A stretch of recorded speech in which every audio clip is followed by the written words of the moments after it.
రామ్మోహన్ గారు 2026-27 బడ్జెట్ ఎలా ఉండబోతుందంటారు? ఎస్పెషల్లీ ఆదాయ పన్ను విషయంలో, అలాగే పీఎం కిసాన్, ఆయుష్మాన్ భారత్, తర్వాత క్యాపెక్స్, సబ్సిడీస్, జాబ్స్ వీటన్నింటిపైన భారీ అంచనాలైతే ఉన్నాయి.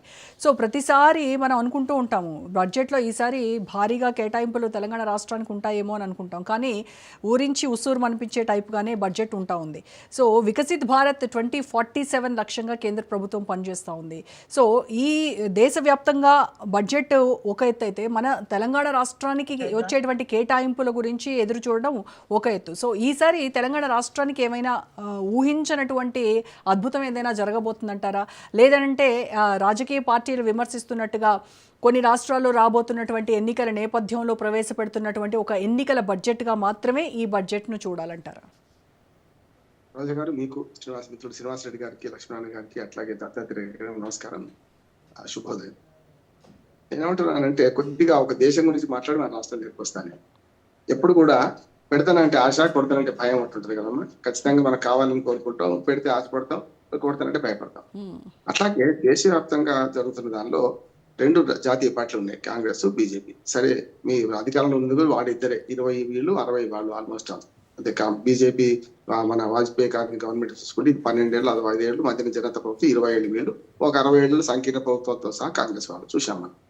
కానీ ఏమంటుందంటే, ఈ 60 ఏళ్ళుగా 80 ఏళ్ళుగా జరుగుతుంది చూసుకుంటే, ప్రతిపక్షంలో ఉన్న పార్టీ ఏమో ఇది అంకెలగారడి పనికిరాని బడ్జెట్ అంటుంటారు. ఎప్పుడైనా ఎవరున్నా అధికార పక్షం ఉన్న వాళ్ళు ఏమందంటే అద్భుతమైన బడ్జెట్, దీనికన్నా మించింది లేదు అని అంటారు. నిజంగా వాళ్ళకు కూడా, వాళ్ళ ఆత్మలకు కూడా తెలుసు అన్యాయం జరిగిందని తెలిసినా కూడా వాళ్ళ పార్టీని సమర్థించుకోవాలి అని అంటుంటారు.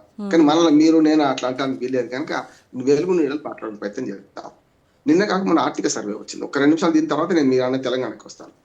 ఆర్థిక సర్వే వచ్చింది. ఆర్థిక సర్వే స్పష్టంగా తెలుస్తుంది. అంటే వాళ్ళ 60 ఏళ్ళ ఉద్దారకము, వీళ్ళు 20 ఏళ్ళ ఉద్దారకం కలిపి ఏమైందంటే, పేదలు మరింతగా పేదలుగా మారిపోతున్నారు, సంపన్నులు మరింత సంపన్నులుగా మారిపోతున్నారు. ఇవాళ నేను ఒకనాడు టాటా బిర్లా అనేవాళ్ళం, వాళ్ళు అదాని అంబానీ అంటున్నాం. చెరొక 10 లక్షల కోట్ల రూపాయల సంపద పోగుపడ్డది. సంపద పోగుపడ్డ వాళ్ళు ఏమైందంటే, పాలు కనుక మనం కాగబెట్టకుండా, ఫ్రిడ్జ్ లో పెట్టకుండా బయట పెడితే ఒక్క పుట్లో మురిగిపోతాయి, పనికి రాకుండా అయితే కదా. సంపద పంచినప్పుడే మంచి పట్టాలి, సంపద పంచాలి. కానీ సమస్య ఏమవుతుందంటే, ఇవాళ సంపద కేంద్రీకృతం వల్ల పేదలు మరింత పేదలుగా మారుతున్నారు. నిన్న ఆర్థిక సర్వే, నేను గవర్నమెంట్ ఆఫ్ ఇండియా చేసిన ఆర్థిక సర్వే చెప్తున్నాను.